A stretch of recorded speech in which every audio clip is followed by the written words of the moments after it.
So, Chef Keesha, can you just give us a little bit of your background and then I'm ready. You're ready. I'm about to say, Oh, like, I yeah. don't see anybody in their kitchen, so I'm the only one in the kitchen today. Cool. Thank you. My name is Chef Keesha. I'm the owner of Gourmet Diva, a personal chef service based in New York City. I've been a personal chef now for about over 13 years. Funny, the other day somebody had asked me how long I've been a personal chef. I got stuck on, I've been a personal chef for 9 years, and I had to do the math over. I'm like, oh man, it's been 13 years. Through that time, I've had cooked from various elite clients, also people who also have health concerns as well. I went to the National Gourmet Institute here in New York City, where I decided to focus on not just learning how to make good food, but also the connection between, health and wellness and what we eat. So it's great to share what I know with, with everybody. And also just realizing food should be, fun and something that we enjoy to do when we can, do it. Working busy, being a busy person or just anything, sometimes we just kind of put, eating, cooking for ourselves to the back burner. A lot of people say, hey, Keisha, you're a chef, cooking should be easy. I'm like, no, sometimes I don't want to cook either.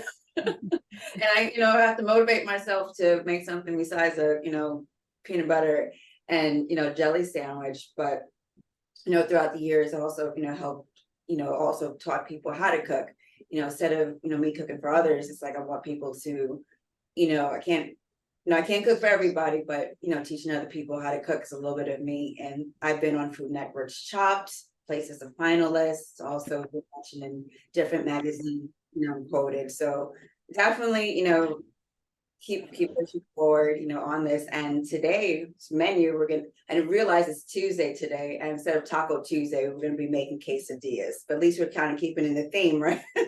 So we're gonna make a vegetarian quesadilla with sweet potatoes, beans, and everything else. And then also pico de gallo and guacamole. Sounds like a lot, but since it's a nice sized group, I want this to be interactive as well. So feel free to ask me questions, along the way. So it's just not me talking to, into the air, into the air. And I know that we had mentioned, right, how to eat with lower salt. Once you start to eat foods that are not processed, most of the processed foods do have a lot of salt. So everything for the most part that we're making today is just using fresh, vegetables and fruit and things like that. So it's minimal process. So therefore, it's going to be lower in sodium by default.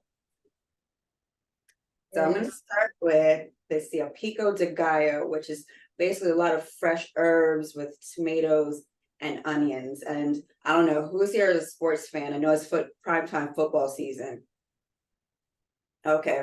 So usually what do we have probably at most football parties? Probably some kind of salsa, and you have to go out and get it in the jar. Now you can be the fancy friend and say, I know I made this from scratch. And so we're going to start with a couple of tomatoes. And it, to be honest, it varies. Sometimes from farmers markets, get them nice and fresh from the local farmers and have a whole discussion, about them. Or just from my local supermarket. I know usually like a lot of feedback people get are, fruits and vegetables are expensive. So to kind of combat that, for me, just finding that I can find cheap, depending where you live at, I think there's a lot, it makes a difference too. Because I know for me, I can find, right, the farmers markets, and there's also people who work in the, that can sell it on the street too.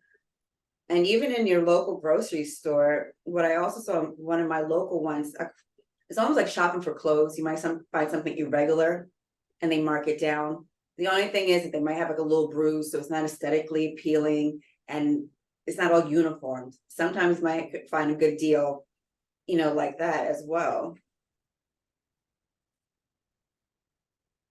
So just cutting them up into nice little small, pieces, and having a sharp knife is like, if anybody had asked me, what's my favorite, kitchen equipment, it is definitely, a knife. So just cutting. My knife is so bad it won't even cut butter anymore. I gotta. Like, you don't have to, it doesn't have to be like a super expensive knife, but having a sharp knife is definitely is key. if you have a dull knife, you're forcing yourself to, cut something, and then you can end up cutting, hurting yourself. Let me put this into. Depending on how big your tomato is, I'm probably gonna cut just one because it's just me. And if you don't want the seeds, you can always try to scoop out the seeds as well. So just turn it around, making these uniformed, so you can probably see how it kind of. I forgot to mention, please, if you have a question, either raise your hand or put it in the chat. Either way. Those are the most gorgeous vegetables. Yeah. I love these little, and there's different types of, tomatoes too. You have, Roma tomatoes and heirloom tomatoes, or tomatoes that are different colors. And so it makes the dishes look, colorful and, vibrant as well. So these are just regular, beefsteak, tomatoes. I try to get into gardening. It's like a hit or miss, with it. I would love to like grow my own tomatoes. And how did that work out for you? I started with herbs, because those are the easiest to grow. But in my apartment, at times it gets really hot, so they died. I had success with, one point was lettuce. So I mentioned in the beginning, I live in New York City. I live in a studio apartment, but just realizing that you can grow fruit, vegetables in an apartment. They said took me a while to grow carrots, but just seeing the beautiful carrot tops that come out, they're gorgeous. But then I had these like little stubbies of carrots, and I looked at like, how am I going to feed myself on this? But just always trying to think about little. It could be even a fun thing if you have like kids or grandkids, something to even do to try to grow something and see how long it takes and what it looks like. So you really have that connection between what we eat, how things grow and what we eat. Because sometimes you get disconnected and just think, looking at kids, they're like, oh, there's things come out of a can, and that's the way it, is supposed to, be. And my family's from Belize in Central America. And one of the guys down there mentioned, like, mangoes grow from the tree. But now the kids don't want to get the mangoes from the tree, they want to go to the store. Oh. I was like, oh, that's very, interesting. But it makes sense. In addition to, thinking that things have to come from, the store in order, to eat it. I did hear somebody say something. My mom always, I grew up in Central Jersey, and we had a backyard always, and my mom always, she was from North Carolina, and she always had a garden. And I got to tell you, when you were just talking about the people, the kids with the papaya, I used to be like, my mother used to say, well, go dig up some potatoes. And I'm like, oh my God, can't we go to the store? Everybody else goes to the store. I didn't really appreciate it. And so now just like, oh, this is where it comes here. We can actually grow our own food. It's like, oh wait, this is a foreign concept. And also, I guess one tip too is with cilantro or any soft herbs, you can cut the bottom off a little bit and place them in some water so they last a little bit longer. You talk about saving money on food. You don't want your herbs to go bad once you place them back in your fridge. But if you place them in a little bit of water, it will stay fresher longer. And yes, right. If you don't use them quick enough to, you can puree them. Chop them up, put them in some olive oil. I haven't done that tip. You put them in olive oil and put them in the freezer, so you have like this herbed oil. But it's like once you learn like little things, you can make your food stretch.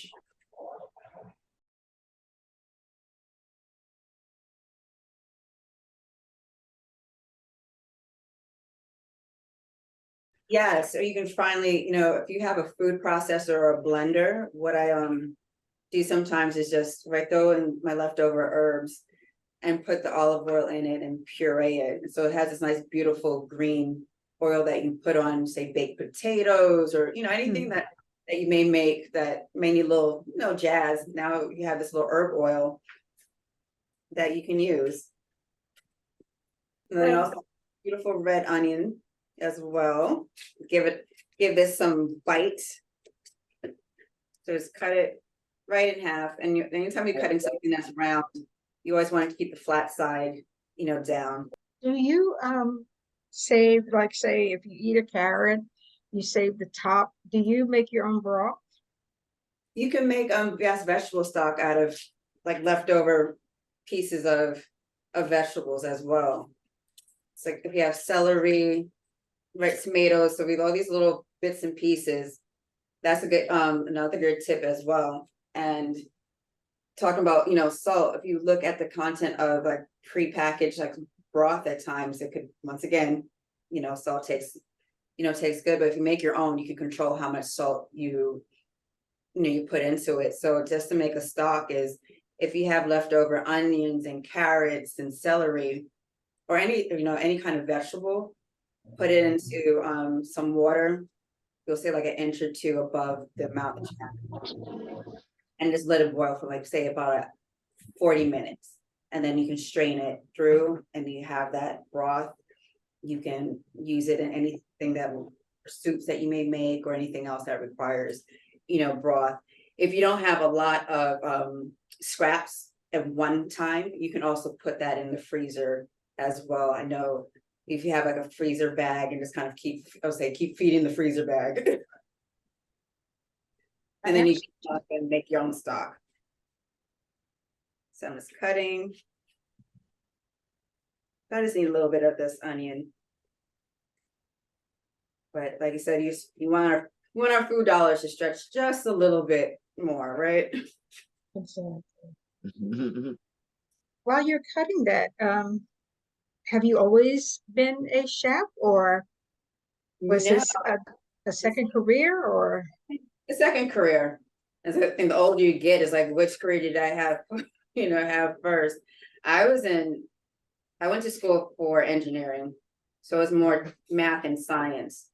And kind of through like the earlier part of my life, did some technology, went into business, worked at Bank of America. It was kind of at the end of my, corporate career. It was around 2008 when the market had crashed, if anybody remembers that point in time, and everything was crumbling around us. And unfortunately, I got let go at that time. And I was like, okay, I was 29. And so I just had that moment, gave me a severance package. I'm like, okay, I'm gonna make something work. And I decided to do something different and started selling rum cakes. That was, I used to, pretty much baked. I was like, I want to fuel my passion for entrepreneurship and then also tap into, I like to cook, to see what I can do. And you put the two together, and just kind of over time, just figuring out where the culinary industry, can lead me. And then just realize a lot of people in this industry, had past, careers, but it's always just fusing different parts of my life, together. So I never really feel like I'm abandoning one for the other. A lot of my friends are still in the the tech sector, and you can still geek out, but it's with food, it's still like time management and everything, because mentally I'm doing this, the creative part, but yet I have to look over, okay, what time is it? So you're always breaking down things into different processes. So that's kind of the beauty of it, but the end result is food. So Yeah, thank goodness for us, it is. put that over here. So I have a little bit of onions, I'm not gonna use them all. So I'm gonna put that into the bowl. Our favorites, because we need some heat. Jalapeno. And it calls for one jalapeno, but this is a huge jalapeno, so I'm not gonna use it all. And the heat from a jalapeno comes from the seeds. And you can also, see how much you want to put in as well. Just put a little bit in. Everybody's spice tolerance is different. You can always add, but subtracting is harder. And so And if you really are sensitive, you may want to use gloves as well. I wear glasses, so I'm not going to rub my eyes after this. If you ever had an instance that you had jalapeno in your eye, it's not the prettiest thing. This is really incredibly colorful. And that's what, when you're cooking with, the different fresh vegetables, it's the color and the vibrancy that you get. And people are attracted to, fresh fruit. But unfortunately, with healthy food, it gets such a bad rap. I don't know how we got this thing with, eating vegetables. Is just this vision of a piece of broccoli, steamed broccoli. So right now we chopped up our tomatoes, we have the cilantro, we have the onions, and we have the pepper. The last thing's a nice little squeeze of lime, and thank goodness it feels like this lime has some juice in it. The worst is having a lime that's just dry. Have you ever gotten a dry lime? You cut it open, it's just like I paid for air. So put everything together. Come on in. Exactly does the lime add to it? Acid. It's, we as people, we're in love with fat, salt, and acid. When you taste food, you want it to taste vibrant, you want it to taste salty, you want it to taste fatty. And so if you have something and it just seems like it's, add either like a little, lime or lemon, and it'll perk your dish, up. Fish, you always see, why does fish have, lemon in it? The acid that, comes with it gives us this little perk. So it add, yes, thank you. You're working for me. So you can see. Oh, that's pretty. Nice and pretty. Ready for football. It's our pregame. I have a little black pepper. There's the whole thing is salt and pepper to taste. So I have my salt in this little thing. It's kosher salt. So I'm just adding from the high, just a little sprinkle of salt. That's it. That's all it needs. And when you the reason why you want to do it from the top, because if you go in, you're just hitting little places. You're not getting all over. So that's when you see, it's not just because chefs want to look like we're fancy and like, oh look, no, that's the reason. You salt from above, so it evenly coats your whatever you're putting salt on. Because if I did this, I'm just salting 3 pieces of the tomato. It's wonderful. So now we have the pico. And to make guacamole, what I'm gonna do is just smash an avocado and add it to some of the remaining pico. That's it. All right, here we go, avocado. Take your knife. Go around where the seed is. Just open. And just hit this quickly. Turn it. Clean halves. And once again, if you want to grow your own avocado tree, let me know how it turns out. Then you can That's a California thing. to grow your own avocado tree. Yeah, tried doing it in Colorado, does not work. Is it because of the high altitude? It's the altitude and it's the weather, because it gets far too cold for them. My stepdad was born and raised in California, and he actually used to have an avocado tree in his backyard. Nice. Which I'm super jealous because I love avocados. And so we have mentioned the fat. Avocados are a great source of, healthy fat.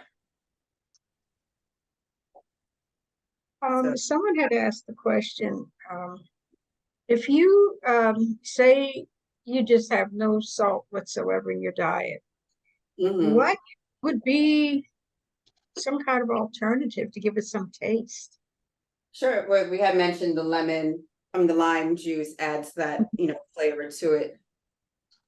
Eventually, there's so many different herbs. Seaweed too is naturally salty. So give your dish a little bit of salt, but a little bit of seaweed is fishy, will have a little fishy, taste, to it as well. And after all, sometimes your taste does adapt to not having salt. I know with my mom, she doesn't really put any salt to it, so she's just used to not having salt. So when I eat something of hers, I'm like, why this has no salt in it? But it's kind of what and you're cooking for yourself, right? You're cooking for yourself. There's so many different fresh herbs that you can use as well. So your food is not going to taste bland if it doesn't have, salt. It's just knowing how to figure out different herbs to use. You have cumin, you have got, if I want to show you my pantry, it's like if you go to the grocery store, you see the spice out, like, oh wow, just try something. And I would say the best way to try something is on a baked potato. Because a baked potato doesn't taste like, it's the bland, like for the most part, it's the blandest neutral food you can, get. So if you just wanted to say, oh, I've seen this spice mix from somewhere, just give it a try, put it on a baked potato, and there we go. So the salt is Anyone supposed have to bring out questions? the flavor of something. It's not supposed to, things are supposed to taste salted, not salty. Gotcha. There's the difference. Salt helps bring out the flavor. So when you're salting things, you don't need an extra heavy hand, or you salt in layers, so you're just not over salting, your food. But a lot of salt that we get is from, I said in the beginning, is from processed food. We just made this, and how much, I did probably a quarter of a teaspoon of, salt. So it's like other things that we have that we need to watch out, for. I just bought some ketchup and I was reading the ingredients and I was amazed at how much salt is in ketchup. And I love ketchup, but I went on YouTube and I said, okay, I think I can make this. So I'll let you know. Yes, or even a lot of salad dressings too. Just You're right. You sometimes just have to look behind and say, can I make this myself? You can make a lot of salad dressing. You could probably make your own, ketchup as well. So there's the guacamole. Please. I had no idea Okay, you add the avocado to the pico de gallo. I know that makes things a little bit easier, save some time. But I have a question. How do you tell if an avocado is ripe enough to make guacamole? Because it's always got this sweet spot. It's either too ripe or too bad. Tomorrow is done. So you really have to, you can put them in the fridge if you want to slow them down. So there's always saying that you have to look at the tip of it as well. And then you'll see around here if it's dark. And also if you just feel it, it's the firmness of it. So this one has some give. I probably have maybe another day to use it. It's just the battle of avocados and just kind of, paying attention to it over over time. But usually from like the tip right here, you can kind of see if it's about to pop out, it's like, okay, we're ready to be used. But if it's hard, I had some avocados. I had to buy one this morning. It's like, this is still too hard and didn't ripen enough. If it's too hard, you're not going to be able to, mash it. Maybe I'd use it for a smoothie or something, else. Now, my mom says that if it's too ripe, you can actually put it in a paper bag. Right, so help oxidize it. Yeah, something like that. And so then also a tip, if you make guacamole, you put a piece of plastic on it, it won't turn, brown. So just trying to stop the air from coming in. That's brilliant. Okay. Oh, Wow. we have those two. Oh, really? It's not too bad, right? You're gonna do this at home. Oh, We're gonna do this at home. And so I'm gonna clean that and put that to the side. And we have the fun part, the quesadillas. So quesadillas, fajitas, tacos, it's all yummy goodness, right? Mhm.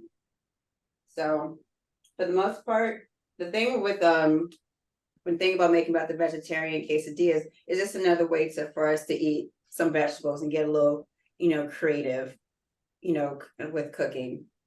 Because with this recipe, you can kind of tailor it to things that you like. If you don't like, black beans, you can use another type of beans, and beans are there for the protein. So if you don't eat meat or just want something, another alternative, you can do that. So it's making sure I got everything. I have pinto beans. Let's see, go through everything. Sweet potatoes. I love sweet potatoes. So I'll just peel this quickly. If you have questions, just jump in there. Just jump in. What's the question? Okay, they're cooked pinto beans, they're cooked. Yes. Okay. These they were dried. So as a tip too, because you have canned beans and keep talking about looking at if you can. It's not saying that we always have a whole bunch of time to do everything from scratch and everything, but if you can, if you know that you eat something all the time, like weekly I may eat some beans. So when I can, I try to make my beans, dried, dry beans, rehydrate them and cook them. So they're already cooked beans. But make sure if you get them from the can, you wash off, the beans. And making them myself, once again, I can control how much, salt goes into, the beans. Um, Sometimes, if I know my week is busy, batch cook in the sense of I just pre-cook certain items, and then when I'm ready to eat, I'll just kind of make some. It's not when you see on TV or on Instagram when everybody has these pre-made meals. It just, I guess, is the creative part that in me, like, or I need to be in the mood to eat something. Right, like I know I'm gonna have some chicken, so let me just make this chicken ahead of time and I can reheat it later and just make some sides. So just cut the ends off. And you can also use so even thinking about if you're gonna make this dish ahead of time, you might have made a sweet potato the night before. Maybe you can use like roast it, mash it, use it as, the base for this dish. And you can also use frozen vegetables as well. I had to choose between using, something frozen versus, canned. Is a little less sodium in the processes than in the frozen foods than the stuff that's in the can. Because sometimes it's not realistic, that we might have something fresh from the farmer's market ready, available. And like I said, I'm not always, I live in the realism of the world. People like, oh yeah, go outside and pick your herbs and come home. Like, not realistic every single time. So if you had to make this dish and you had like a bag of like frozen vegetables, you can use, that instead. And saves you a little bit of, time as well. So I'm just cut up some of these and get my. So. Yeah, it's mostly just comments on the chat right now, Lenise. Okay, There's great. some low sodium groups on Facebook that you can access. Margie says that UTZ has no salt potato chips. It's quite good. Oh wow. I commented that I like to use Mrs. Dash seasonings because they have no salt added and they have different kinds of blends that you can get already put together. They have a spicy one that I really like. Let's see. There's a stone ground mustard, no salt added, sold on Amazon. Oh, So a lot of, right, so there's a lot of So, ingredients yeah. that have no salt. That's good. Yeah, I'm looking at the color of your sweet potatoes. I know there seems to be, I've always called it just sweet potatoes, but then somebody said, no, there's a difference between a yam and a sweet potato. Is Potato, there a difference? there is, but when you go to the store, they like to just call one the other, but when you go to the supermarket, most 10 times you're buying, sweet potatoes, but they're kind of like cousins. It's like usually yams are like the big, huge ones, and sweet potatoes come in different colors too. You can find a purple one as well. And those are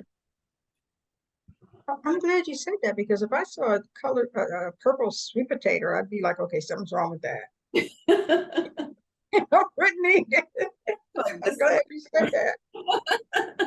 I like would think, oh my God, it's bad fertilizer, something. like, no, it's totally fine. So I'm gonna cut up some vegetables as well, to add to this. And my pot is heating up. Put a little bit of oil.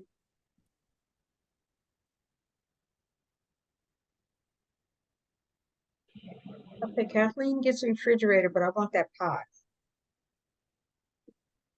We're just making deals here. Wait, which pot? And right, and having good pots too makes a difference. You start to realize certain things may burn faster in one pot versus the next. I bought a very cheap pot one time and I forget what, oh, I was making caramel. Oh my God, I think I almost caught everything on fire. Yeah, it was terrible because it called for a heavy bottom pot. And I had no idea at the time what a heavy bottom pot was. Cast iron pots, or this one's kind of heavy, but I have another one, but I don't open up my this one. Like when they talk about heavy. Uh-huh. But sometimes Yeah, thinner fat, thinner metal, it will heat your pot up too quickly. Yeah, it's not a pretty thing to. And it really sometimes was. little things that make your food taste different than the next person. I can give, you can give one person one recipe, the next person the same recipe, and you wonder why, things turned out differently. It just be a pot, it can be your spoon, it can be anything. So I'm just gonna throw the sweet potato in just a little bit since we're What kind of oil did you use? I've just used extra virgin olive oil. Okay. Some of this in. So I cut my sweet potato up small so it can cook, quickly. Over the summer, my family went to Chicago to visit my little brother. And they had a farmer's market there where we got some infused olive oils. One that was like spicy and another one was cherry infused. And I've made some really good like dishes with those. That sounds divine. It's like those, right, when you put it on top of something after you cook them. So when you get those infused oils, it's usually meant for like finishing oils. Mm-hmm.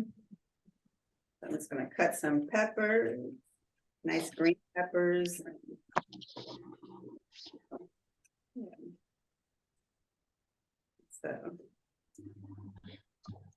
So nothing too crazy is going on. I'm not using a torch to make the food or any crazy molecular things. It's just being one with the things that we can easily get from the pantry. I'm really fascinated with all the colors. It's so pretty. So eating from the rainbow, they've almost got everything. Yes. I think that healthy food gets a bad rap because for a long time, everyone thought healthy food was dog food, like you said about the broccoli. But you can do so many things. And I'm sure there's people right here who have done so many wonderful things with healthy food. Right. And if you have done something special with healthy food, please put it in the chat. It really is right, debunking the myth of healthy food. It doesn't have to be bland, flavorless, or just eating the same thing, you know, over and over. When you have to, it's a lot of it is in our it's mindset. Well, for this, because I'm adding other things, you know, to it as well. If I could have cooked the potatoes earlier on and then threw it into, you know, this dish, but I'm just cooking it in, you know, in real time.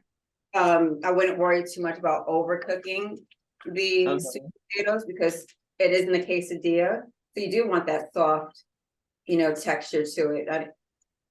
Is it So true what I'm that, hearing you say is I need to marry a chef. All we want to do is watch the and cook and see what else happens. Let's put a little salt and pepper. if we had cooked the potatoes ahead of time, which I would have thought also like Marcel, are we cooking away the nutrients like people say? Yes, you are Okay. more so concerned when you're doing like green vegetables, like, you know, spinach, kale, and you're cooking it for long periods of time. That's when the nutrients, you know, come out. But for sweet potatoes, you're not cooking it for, most you're doing is roasting. You might roast them and put them in the oven, but you still, you know, eating them. Once you cook something, you are going to lose some of the nutrient value. And that's why people sometimes opt for like a raw foods diet, but that's, you know, kind of outside of it's kind of eating a balanced diet. So you might have a smoothie where you're eating raw vegetables or, you know, fruit. But if you just want to, you know, cook the sweet potato ahead of time, because we talk about saving time, you know, you make things. You know, you can cook it, put it into, you know, a little, you know, container. To make this, it's not going to take you as long as it's going to be. So we can talk about prepping your food ahead of time. If you're going to make this, now you can say, well, I can cut up my vegetables, you know, earlier and put them in a container. I can maybe cook my sweet potatoes, you know, cut them up, cook them one day. And then when you're ready to make everything, now you have everything ready to go. It's to prep your food. The quickest thing that can, you know, happen. So as you probably saw me, you know, cooking, the longest thing that took me to do was cut my, you know, my vegetables.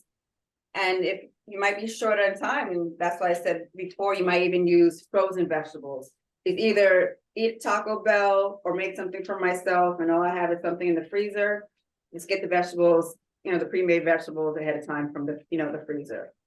You know, it doesn't always have to be like an all or, you know, nothing. So you can see. Ah, okay. Brooklyn has one. The biggest one is at Grand Army Plaza. Yes, And I love that one. Oh, I love that farmer's market. I used to live in Brooklyn, and that was such a treat to, you know, go to. It can be intimidating, you know, thinking about it. If you don't, that's why I like when they do the chef demos there and see people enjoy it, because you can have so many different ingredients and different vegetables, and if you don't know what to do with it, you're not going to buy it. The most, it's not that inkling. I don't know what this is. I'm going to go home and Google, you know, what's the, you know, lion's mane mushroom. You know, so we kind of usually eat what we know. You know, we stick to probably like 7 things, and that is kind of it. So I would say try to step out of your comfort zone and find something new, and, you know, and see what happens. So, right. So we have our filling, the beans and the onion, and it's not overcooked. The sweet potatoes are actually cooked through. Once again, I just did a little sprinkle of salt. I put some peppers in it and some cumin, and that's it. It tasted nice and, you know, flavorful. So I'm actually gonna put this to the side, and we're gonna make one quesadilla. And I also found out at the farmer's market that a lot of the times they know their own products. Yes. Because I went to there was a mushroom seller out there. You know, I know button mushrooms. That's all I knew until I went there and actually saw, because Doreen gave me this marvelous recipe for a mushroom, I want to say quiche, but kind of sort of. But it was so good. And I used other mushrooms. Right, and as well, that's made a good point. So put the tortilla, already sprayed it, some oil. So we talk, if you do go to the farmer's market, you can speak to, the farmers. And sometimes they don't, we talk about eat organic, but it costs money to get the certification for organic. So you can either ask, some of the produce is organic, but can't be labeled organic. But you can ask the farmer, what are your, practice in, growing your produce? Does it have pesticides, in it? I think that's somewhat the perk is to talk to. This is cheddar cheese. So grated it, ahead of time. So not use, the pre-shredded stuff usually has this little caking, agent on it. So sometimes it doesn't melt the way you want to. So you just, so sometimes I tell people if you want to like kind of, step back from buying the pre-shredded, cheese if you can, and just, grate a little bit, yourself. But once again, it's just letting you know what little things you can do, but it's not it's a, like, hey, you grate it, it actually melts better and also doesn't have the caking additives on it. So you ever see like that white film sometimes on cheddar cheese when you're at the store? That's what it is. So you can always, shred your own, own cheese. So for this, I just have some, cheddar cheese that I'm using. Or don't even use cheese if you're trying to stay away from, dairy, but cheese is my vice, unfortunately. So we all have that thing that we're all trying to kick, and cheese is one of them. So I used a little bit of it, I'm not going too much on it. So I have put some on one side of it. I'm going to put a little bit of our bean mixture. So what you would say is the best, the sharp or the mild? Oh, sharp all the way. It gives that extra bite. It's personal. How many mushrooms there are, so many different types of cheeses too. Chef Keesha. Oh, that look nice. Nice. Can I have a piece? Yes, you can.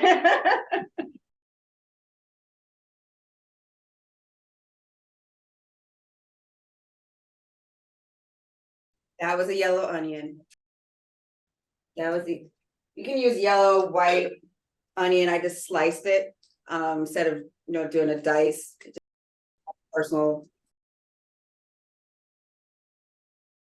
Yes, and so that usually has more of a, I'll say a peppery taste to it. So when you go to the store, you see probably like usually it's like 5 different types of onions, and you just always those moments like which one should I use for a dish. Sometimes it matters and sometimes it doesn't. If you're in a pinch and when you're at home, you can sometimes use them for soups and things. You want the yellow or sweet onions. If you're eating something raw, the red onions. Like onions, the tip is you can cut them up, run it over some cold water, and it takes a little bit of that bite away. So you still have the flavor of the onion, but sometimes people just don't really love, sometimes the harshness that comes with the red onion. Yes. So once again, we talk about eating without, salt is just playing with different vegetables sometimes that can add that little bite, to your food. What plate should I? So good. And Hopefully really everything is stuff that you have. how many what? Everything that you have is, I mean, like you didn't use anything like out of the way that we can't find or maybe not don't even have. Nope, not at all. And debunking the myth that it costs so much to eat healthy. Everything's from the pantry. You can probably get it on sale. You can get it at your farmer's market. It's literally everything that is easily accessible, to get. We use very little bit of salt. We use fresh herbs, and then we also know how to keep our herbs to make sure they last long. So, the most expensive thing in this dish is probably those avocados. So if somebody can grow the avocado and send it to me. We're good.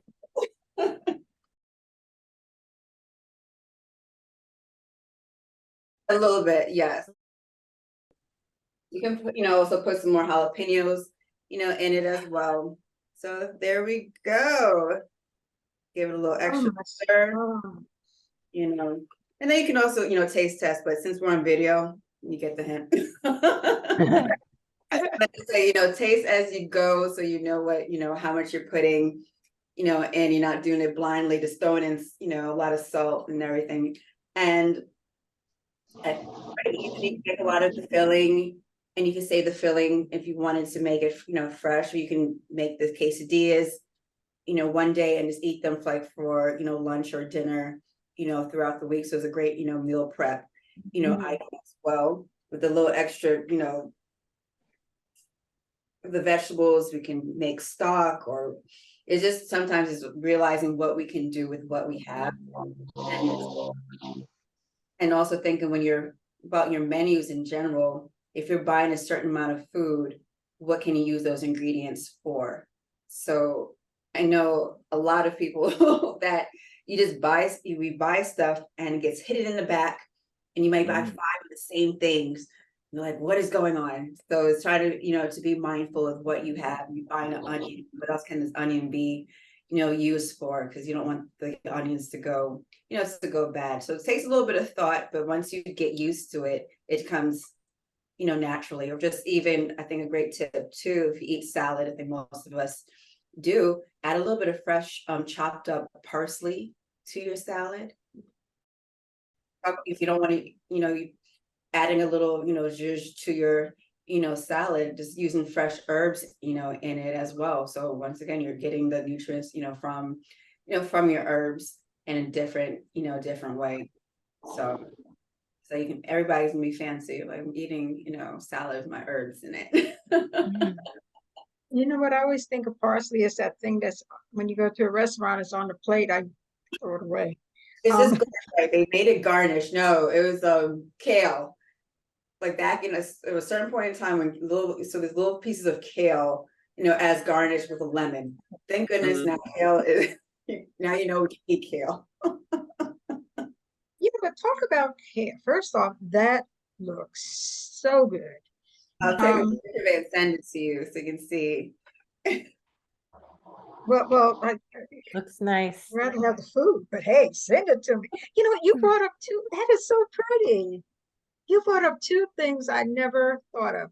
Number one, when you said, there are a lot of things I never thought of, but number one, when you said sweet potato with sweet potato salad, it never occurred to me to make sweet potato salad instead of using the white potatoes. So I guess it's just a thing where refresh your mind a little bit. You can use green onions in it as well. So this is just another way of eating, sweet potatoes. You can roast sweet potatoes, cut them in the middle, and stuff them with beans and other, other vegetables, as well. Or even this mixture that we made for the quesadillas. Imagine putting that inside of like a baked sweet potato. That's a meal, in itself. Other ways to use things, and sometimes we don't want it. It's hard sometimes for me to eat like big full meals now, as I'm getting up there in my age, right? It's just, eating heavy meals all the time is just not good. It's not great for my waistline, but whatever. Right. You're so old. I am so old. Right. Now, you know what? Kale. I'm not a kale eater. I'm not a mustard green eater, but the simple fact is so stinking bitter. How do you deal with bitter vegetables?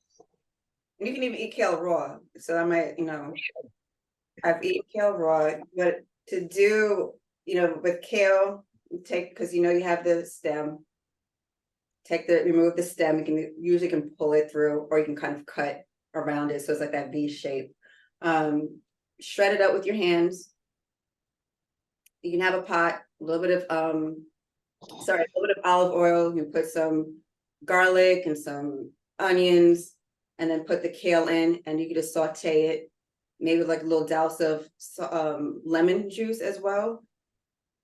It's almost like cooking spinach, so kind of the way you would treat it, but with kale, it's definitely bitter, but always say most greens, some salt, olive oil and garlic goes a long a long way. If you want to eat it raw and you feel adventurous, same thing, cut the stem out, rip it up, put some olive oil on it and massage it. So you're like breaking it down and, season it to, taste. So you may see, kale salads, but then you might want to also put maybe like romaine lettuce as well. If you're not a huge, kale fan, it's kind of, just get the nutrients from this kale, but maybe we can use like another watery, type of lettuce to kind of, because either, to be honest, sometimes kale can kind of taste like dirt, like too earthy or people, but a way to kind of introduce it, I'll say curly, dinosaur kale is one of my, it's like usually a flatter, of kales, but just kind of the same thing is maybe just cutting into smaller pieces and add it into like a salad. It would be a good way to, get. I see some comments in the chat box. Yeah, Margie Yeah. had mentioned earlier that making small portions when you live alone is always difficult. But I usually cook for myself and my kid. I live, with other people, but it's just, me and my kid that I cook for. And when I say kid, she's 18. But but so when I make large portions, because I come from a large family, I'll do like what you had said, like use like some of that like sweet potato stuff, I'd throw it in with breakfast the next morning and do like an egg scramble. And that's something really easy because then you already have it cooked. All you have to do is really heat it up and scramble the eggs. So it's pretty simple that way. Or I end up feeding my roommates. And No, go ahead. No, go ahead, sweetie. Don't let me cut you off. I can't say. I don't know who's beginning to talk and who's not. Right, like sometimes it's just right trying to figure out what works for your family. At the end, it might be a lot of trial and error to figure it out. For me, I'm in a single household, and it's right. I can't buy a lot of groceries because I won't be able to use them, quickly. And sometimes it's like, oh, I might call a neighbor, like, hey, I got extra this, here you go, and vice versa. So almost making your own family, or if you're making a big portion of something, just freeze half of it if you can. Like soups are easy to freeze, so at least I know when I'm ready to eat it, if I want it again, it's already made. And it's kind of just, like I said, me and my freezer kind of just restocking each other. If a fruit is going bad, chop it up, put it in the freezer. It's going to be a smoothie next. So it's always this ongoing thing. And then if you ever start pickling, that's a real game changer for, nothing is going to go bad, because now you can pickle. If unfortunately, my supermarket is now into this thing. They want to sell like 10 jalapenos. What am I going to do with 10 jalapenos? Now most likely have to pickle them, because I'm not going to go through 10 jalapenos within a week or so, in a certain amount of, time. So it's just sometimes just learning things I say from my ancestors that they do to preserve food, and, just get into the swing of things, or just making it an activity with your family.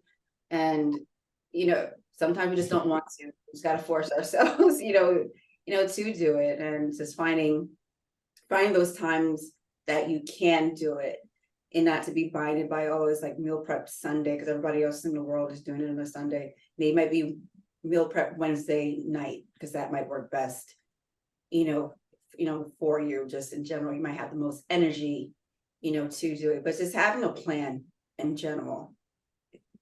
Your week, depending on your week or how your month is, it might be a certain point in time, like, okay, this is gonna be a really busy week. So make sure hopefully the week before you can kind of make something, ahead of time. Sometimes you may have to eat out, and it's not the end all be all. It's just to know that it might be just with this short period, of time. But you said once you start cooking with fresh fruits and vegetables, you're using less salt and staying away from the processed food. So it's just kind of looking at the stuff that we're probably purchasing from the outside and seeing how much sodium there is, and then making seamless alternative, to it. So you mentioned, I'll just use the ketchup for an example. You see, if you see a lot of salt in this particular ketchup, there's probably definitely maybe a salt-free ketchup that you can, swap out. And then do those small and, changes. It doesn't have to be like a massive, change that we need to do, but little things over time, make a difference. So, right, look at the things that you buy, see what, can be swapped. There's a lot of great suggestions on different, spices and herb blends that you can use. So healthy food does not have to be flavorless. There's too many things out there now in this day and age. Instead using some fresh, lemons and limes, add a little squeeze or perk up your meals. We have salt, you have Mrs. Dash, as we said, different salt-free, items, and just adding a little bit of, kosher salt or sea salt, to your dish. Just kind of taste your food. Salted, not salty. You Tanya mentioned mentions in the salt. chat that a vacuum sealer is a lifesaver, Oh, and I've heard Ah. that too. I don't have one, but I need to put that on my list. Because then I think we were mentioning about freezer burn. So then, right, your food doesn't get the freezer burn. You know what I make, because a lot of patients, we tend to go in and out the hospital, or we get sick a lot and we can't cook. So I will say I make a roasted chicken and some potatoes. I will make a bunch. And then I buy those little, like Tupperware things, but they're not real Tupperware. And you can put like one thing of each in there and make like your own like individual TV dinner. So that way, when you don't feel like cooking, you've got the meat, you got the vegetable, you got the starch. Now let's talk dessert. Ooh. Lanice is the baker, though. Lanice is the baker. You're the baker. Oh man, I tell you, I love a pound cake. I don't care if it's a 7-Up pound cake, sour cream pound cake, cream cheese pound cake, lemon cake pound cake, butter I don't care. But I'm trying, well, wait, let me stop. I don't want to eat ice cream. I don't need to eat ice cream. I'm sitting on ice cream. So what would you do? I thought you were trying to figure out how to give up the pound cake. That's what I thought the question was going to be. The ice cream, okay. Have you tried coconut milk ice cream? No. That sounds amazing. There's a lot of dairy-free dairy-free alternatives. Soy, it's got something. There's like it's like white. I'll email you. I'll send you the email, but there's a lot of, thank goodness that there are now like a plethora of, ice creams that are, dairy-free. You're trying to watch, lactose. So it's like almond milk is a base, for it as well. Love the ones that are coconut based, because even though it has a little bit of coconut flavor, it's that fat, that creaminess that it gives, ice cream. So it's just kind of frozen sorbets as well, or something that you can kind of put it away from the pound cake, because it's a little bit more higher in water content, but still gives you that frozen, luxury of it. So you can like frozen fruit, a little bit of water, you can put it, into the freezer, make your own, type of sorbets. But look into sorbets as an alternative, as well. Is more, fruit than, heavy cream, dairy that you get from a traditional ice cream. Gelatos, there's still, cream in them, but I would definitely say sorbets and probably the coconut milk or almond milk based ice creams. What I did this past summer was I just froze berries and I ate frozen berries instead of ice cream. Which especially like they have a cherry blueberry mix that you can get already like put together, and I'm like a sucker for cherries. So those are the best frozen. Yes, it's something, it's called nice, kind of called nice cream. Like if you make it's almost like it's thicker than a smoothie. So you take frozen bananas and put it in frozen fruits, and if you puree it, it'll kind of give that consistency of ice cream, but there's no cream, in. For a normal day, how do you eat? Homemade, on a normal day, so we'll give it on an average day. I feel like I fall into intermittent fasting. I don't probably eat until like 11 or noon.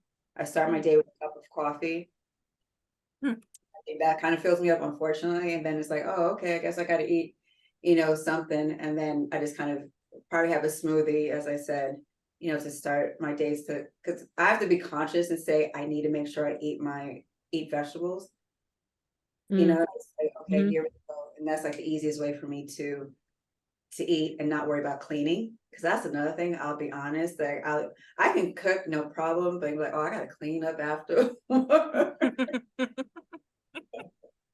Inevitable. Right, so then it's like, right, so at least with the smoothie, I can make a whole bunch of different types of smoothies and I'm happy as, can be.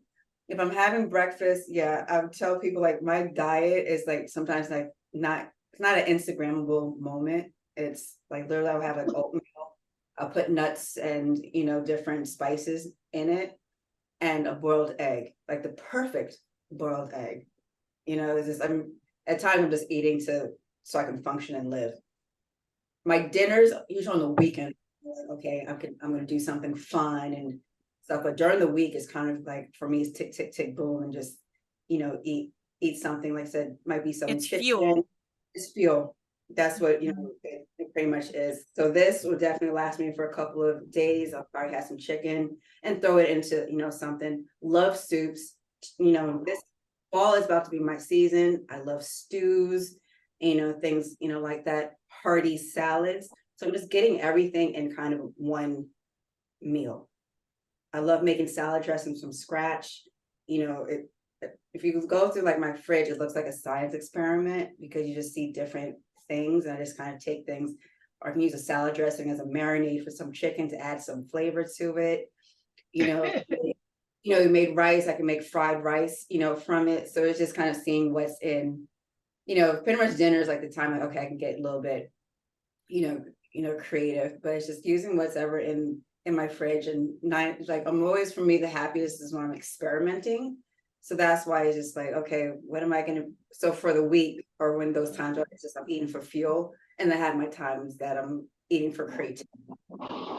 Things that I'm learning to make, then it comes like more mechanical in a way, like I can just make it. I'm not thinking about it. It's just, go. And like with the internet, there's so many different things that you can, see, so much different inspiration. But when you're learning or to do something, it takes a little bit longer.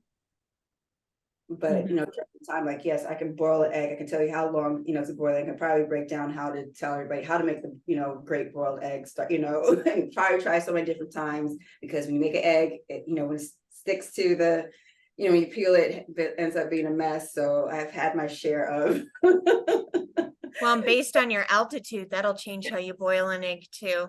Because that's how I discovered that here, because I boil an egg very different here than I did when I was born and raised in New York. So like it's weird. Right, or just plain, looking at different grains. So it's always like, right, it's experimentation, because I always want to know how I can do or make, make something. And yeah, it's like different grains. I have so many different vinegars.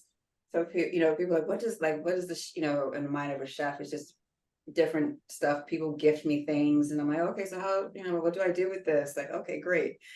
And just to tell other, share with other people things that, I've learned, and to make your lives a lot easier. And just when people tell me like, I don't like to cook, like, I totally get it. It's not for everybody, but at the end of the day, we still need to eat.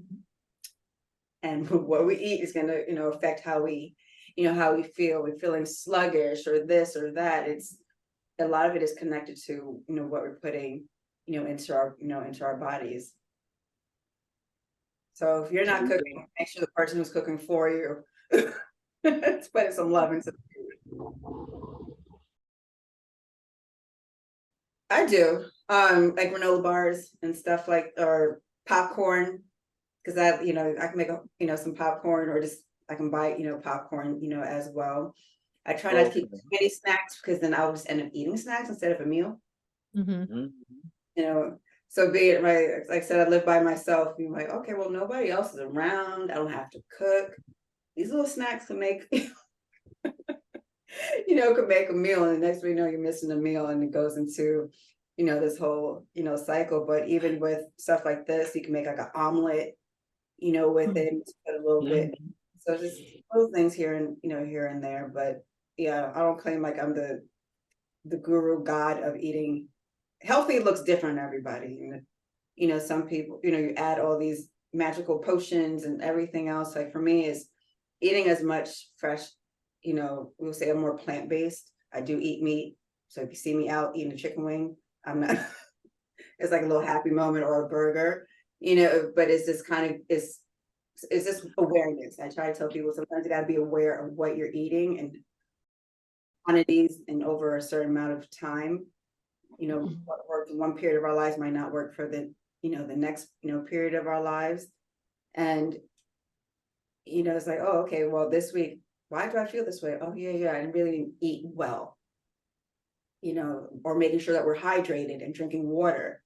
That's another conversation, in itself. Like how do you stay hydrated throughout, out the day, not binge water at one, one certain point, or you may not even like water, and that's, just have to figure out ways to receive, hydration that feel a whole lot different. Our skin starts to, glow, and, you're more cognizant, at the end of the day. Most of us as pH patients, our bodies like water too much. So that's with the sodium, like we have to keep it low sodium because our bodies like to retain that water. So most of us are, I would think, are on water pills of some sort. I took notes and I seriously learned a lot. I'm gonna have to really look better into the limes because I really don't, and the coconut ice cream for real. Real. And Make sure you tell me how it goes. with what, the coconut ice cream or the limes? Ooh, we can make like a lime sorbet. Now, see, Ooh, that's That would be good. oh, that sounds good. with a little bit of zest. Okay, I think we'll do that. Mm. They have a little free time. That'll be fun. What sorbet is?